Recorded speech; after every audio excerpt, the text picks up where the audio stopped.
Hey, this is Matt once again. What about to videos? The paid request this time for PsychoHobo. Thank you so much for that.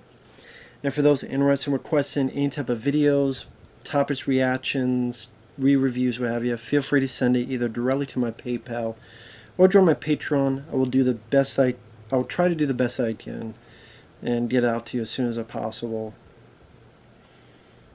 can. Sorry, this fucking movie, man. This is for Timeline from 2003. By the way, those links are down below in info box. I'm not going to slap it. I hate this fucking movie. This is one of those movies that is so hard. That's probably the wrong words to use, unless you're on a porn film. It's so hard to watch. Because I know I've seen this film before, I always forget about it, and it's one of those films that you have such little interest that you're sitting there going, I don't give a shit what's going on.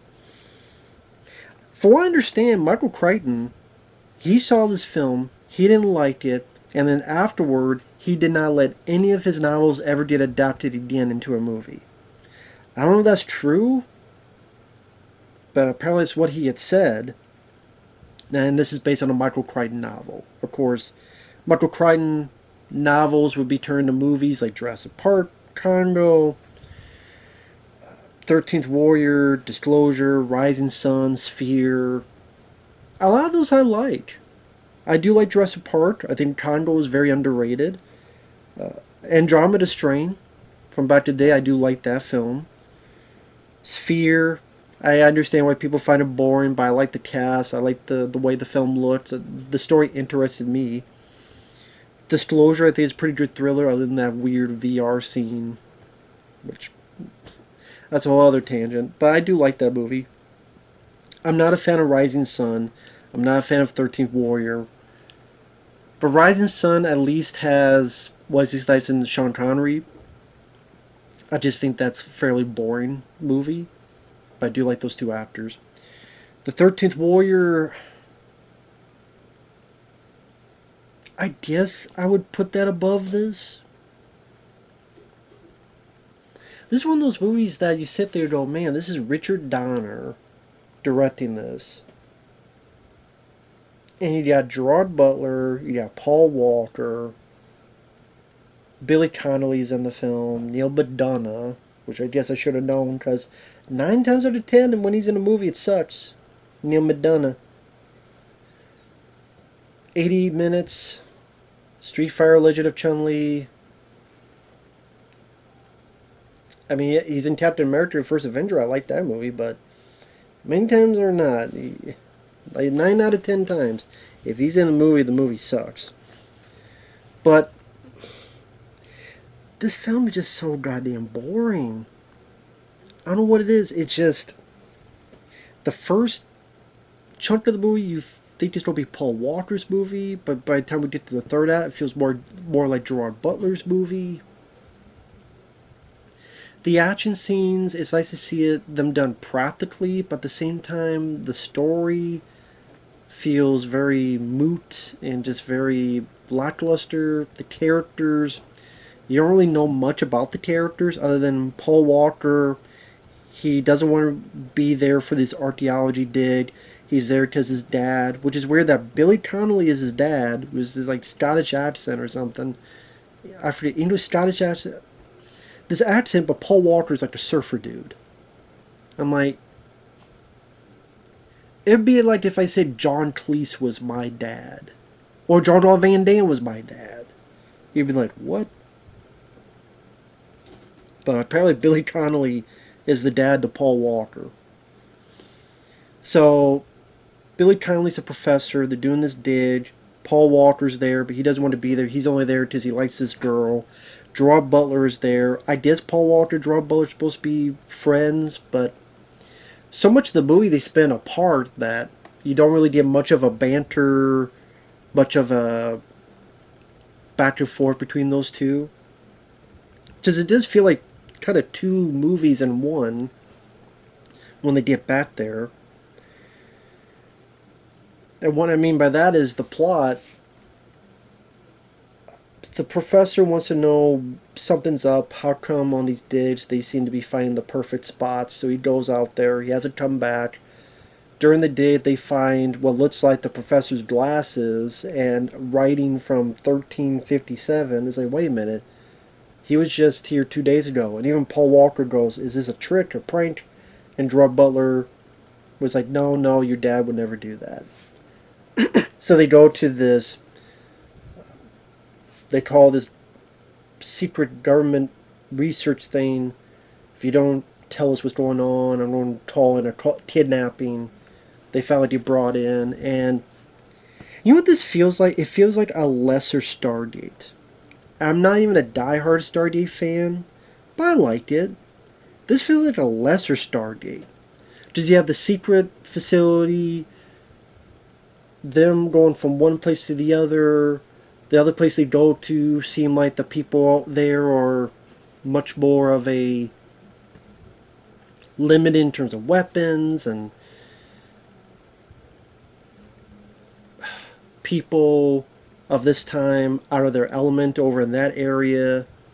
Whether Stargate,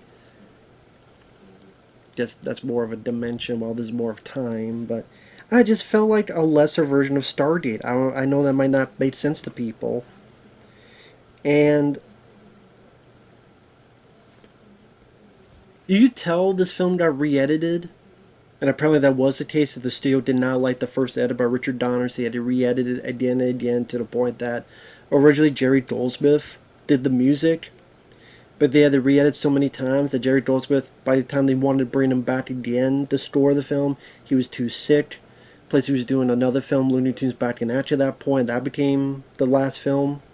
I think you still find on YouTube his score that got rejected, but they got another guy in there. Since again, by this point, Jerry Goldsmith was too sick. Tis the beginning of the film is a guy running, and then apparently he had this thing where he got back to modern time, and a guy almost hit him. I recognize the guy that almost hit him. He's a guy that worked with Richard Donner a lot. He's the guy who's the captain in Lethal Weapon, all the Lethal Weapon films. He also had a very brief bit near the beginning of Predator 2, warning Danny Glover, we got our guys out there, you know. The guy told us to wait. But yeah, he's the captain in Lethal Weapon films. I think he was in Superman the movie in a brief bit as well. But anyway, he almost hits this guy, finds this guy dead. You find out that guy was working with this facility, this research facility, which they found a way to go back in time, dealing with wormholes where, as they put it, they will fax people back. They say, it works like a fax machine. Nowadays, people would be like, what the fuck's a fax machine? And I guess in the novel, they could go back any time, but here, they're stuck only at 1357. And apparently the professor went back there. They allow these guys to go back, and it's Gerard Butler, Paul Walker's girlfriend, who knows a bit about the past, like Gerard Butler, a guy who speaks French, although, from what I understand, back then, English and French were very different from today, so it really wouldn't fucking matter if you knew French. Unless you knew the old French of back then it wouldn't fucking matter, but this is from what I understand, but they didn't give a shit about that. And then Neil McDonough brought like two guys who's supposed to be like military guys. Although when they get there, in like 5 seconds, they stand there with a thumb up their ass. I don't know what to do. They don't know how to get in the cover. They don't know to not stand in the middle of the fucking woods and then get killed. A guy gets a bunch of arrows in him, and he pushes the thing. He goes back, but he had a grenade. Even though they said you're not supposed to bring back any modern weapons, but this guy brought back a fucking grenade. If that was the case, he should have brought back a fucking machine gun. If this guy could bring a fucking grenade back, but that's so that when he goes back, he lets go of the grenade because he's dying, and it blows up the whole thing. And now, shit, we gotta get this fixed so we get these guys back home. And one of those guys is Ethan Embry, who's at the star Can't Hardly Wait, and he's not given much to do other than look worried. Also, the way they travel back just looks cheap for such a big budget film. It's like some mirrors and a wind machine and going, ah, and the other going, ah. So have your orgasm face. Ah. Like you compare that to Stardate. Like the look of the Stardate and going through, that looked pretty cool. In fact, part of me, the first part of Stardate was the more interesting part of the movie. But I like that film for what it is. A lot better than this. So they go back, and again, two of Neil Madonna's buddies get killed in like 5 seconds.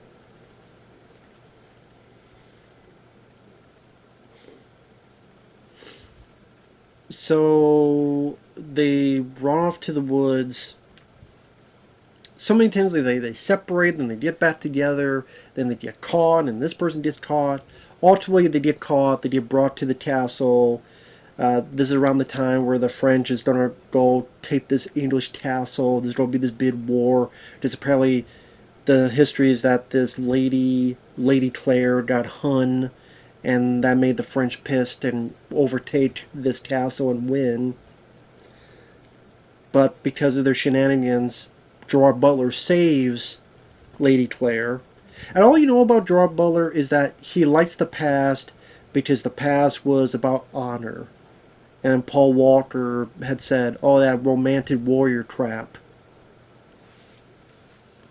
Which I don't know why a guy would think the Middle Age, why he would think that era would just, why would he think that era was romanticized about honor? Like, he wouldn't, as a guy who's a student of history, he wouldn't know that there's a lot of vile, dour shit back then.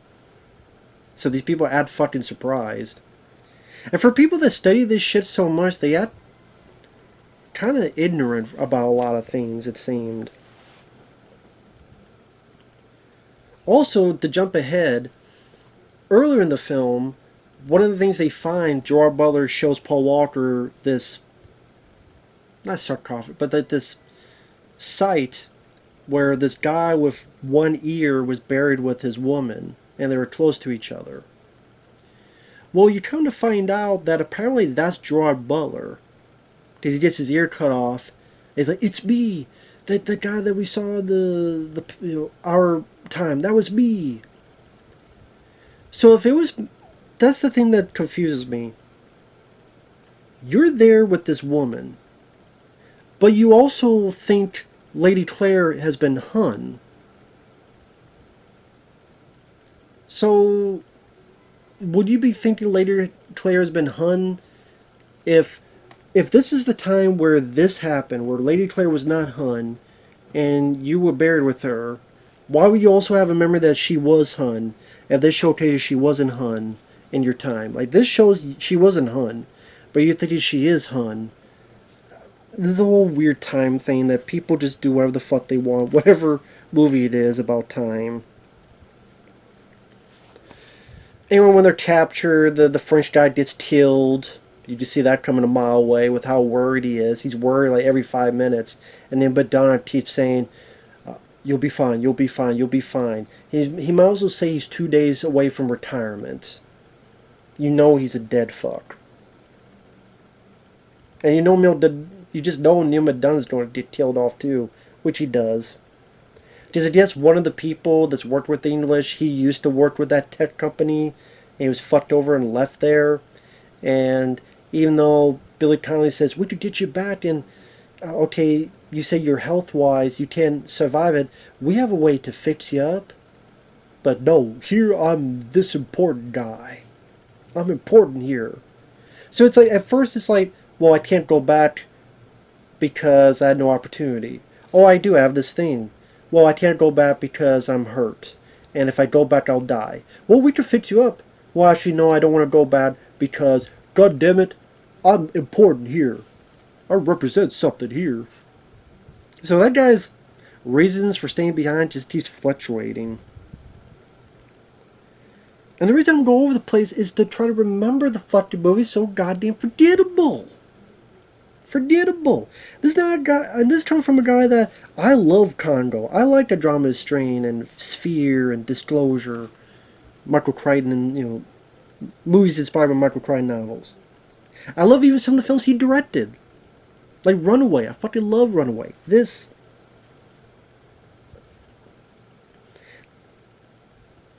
They get captured. The French guy gets killed. They find Billy Connolly. Billy Connolly promises him grief fire. They're like, what the fuck you doing? You're promising grief fire? What are you doing? Apparently none of this shit will affect history.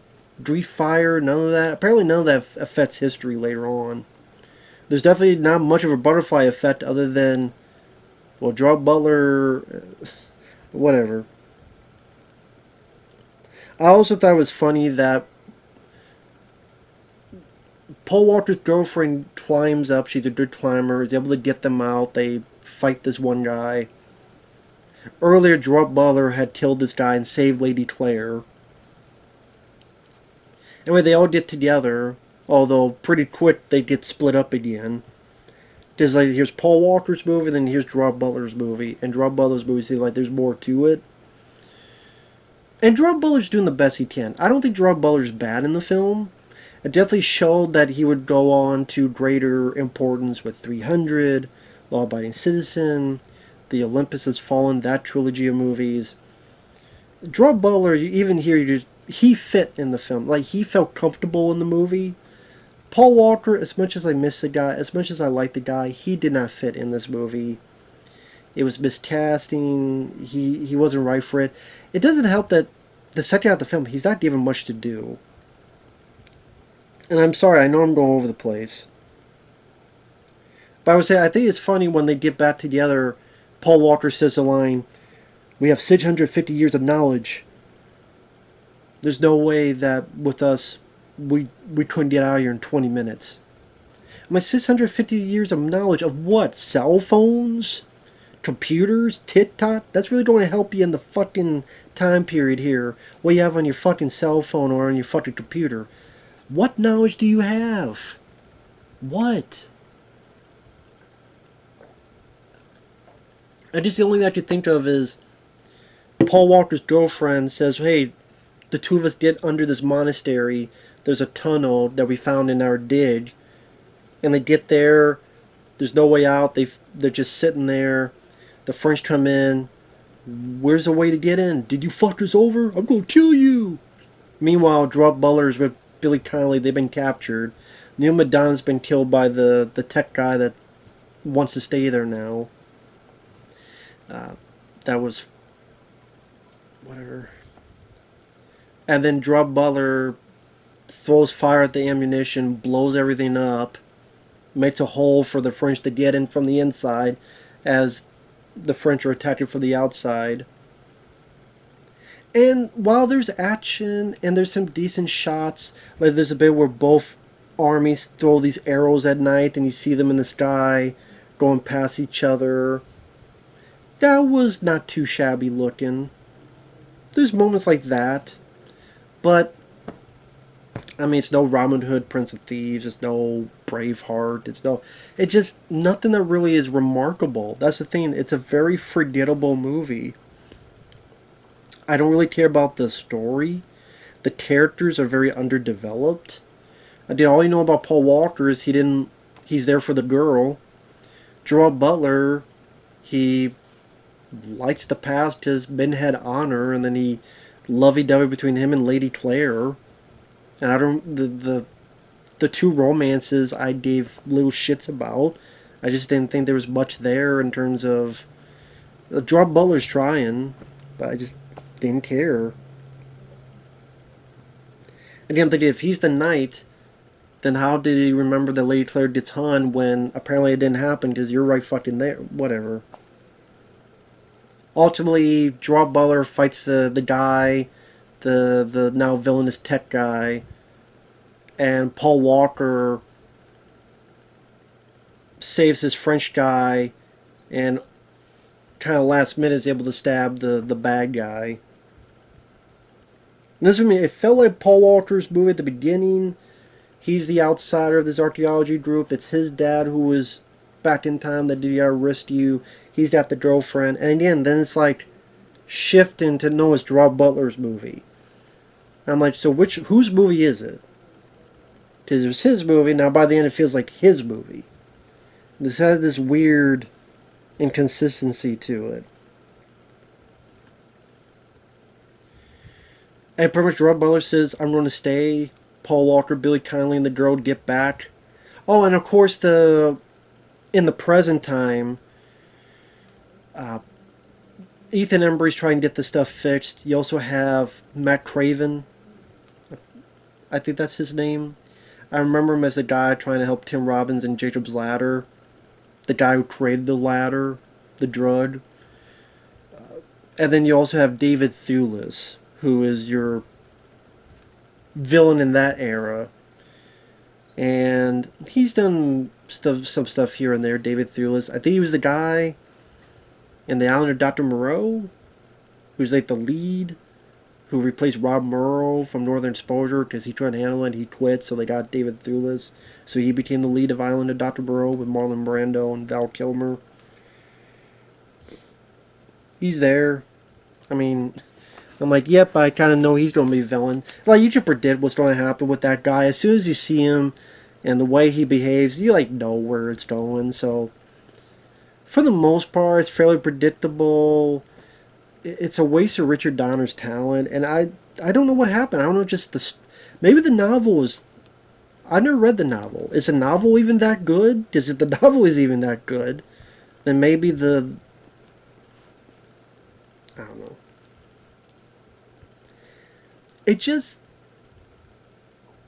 Uninteresting characters, forgettable music, action that is meh or so-so, not even knowing who the main character is, because it goes from, again, Paul Walker to Gerard Butler, and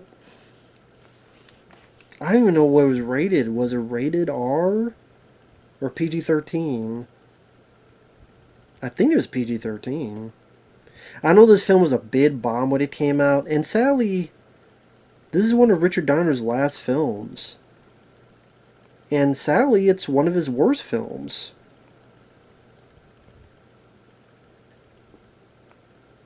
I want to make sure what the rate... I think this is PG-13.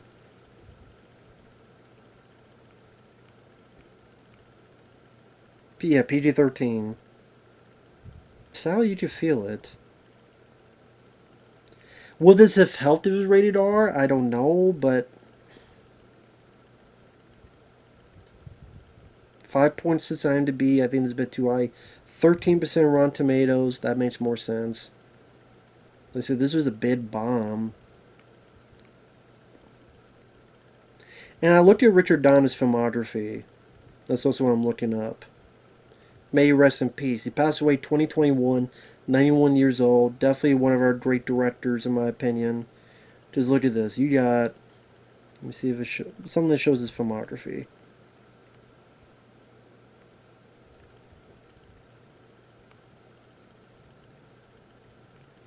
Probably at the end here, we'll see it.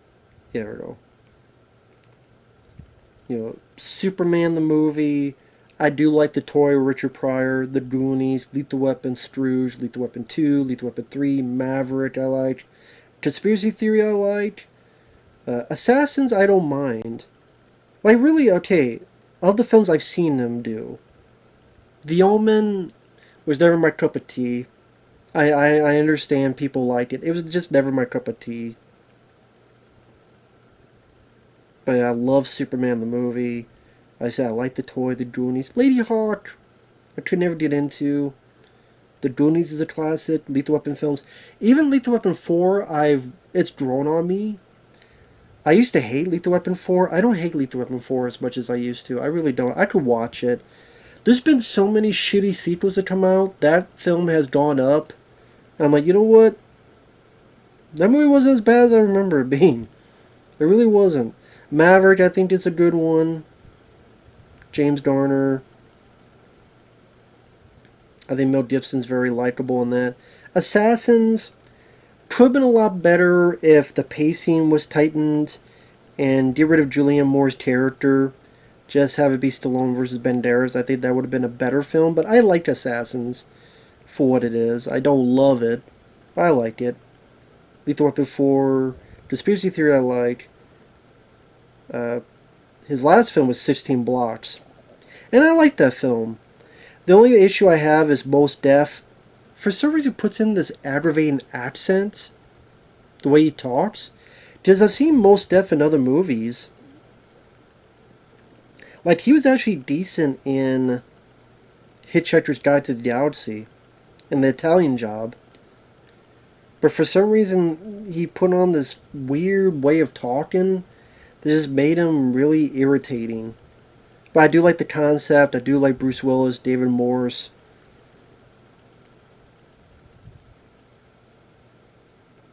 The fact that, he's got to get this... It tries to go in real time.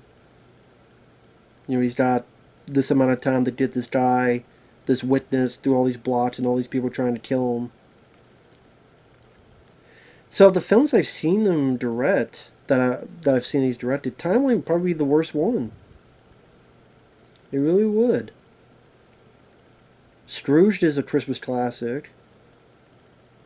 Yeah, Timeline would be the worst Richard Donner film. Worst one he's done. The worst one he's done. Again, I just do not like that film at all. Fucking awful movie. This film. Again, it's just boring as shit. Just boring as hell. I mean, I don't know how else to word it. Just so forgettable. But I know I probably have seen this film like 3 times now. Probably when it first came out on DVD, I rented it. Then probably like, hey, Paul Walker, Richard Donner, let me see it again. Now, I saw it. I'll forget about it next month. I'd have to rewatch my fucking review to remember it. So, yeah. If you like the film, be my guest. I think it's Richard Donner's worst film. I do think it's the worst film Michael Crichton. No wonder he didn't want any more fucking movies based on his novels if this shit happened. I don't know if it was the script. I don't know if it was crappy story. That's probably the worst part of it. Just nothing about the story was that invigorating to me, that exciting to me. That's just me, though. With that said, thanks for watching. We'll see you later. Bye-bye.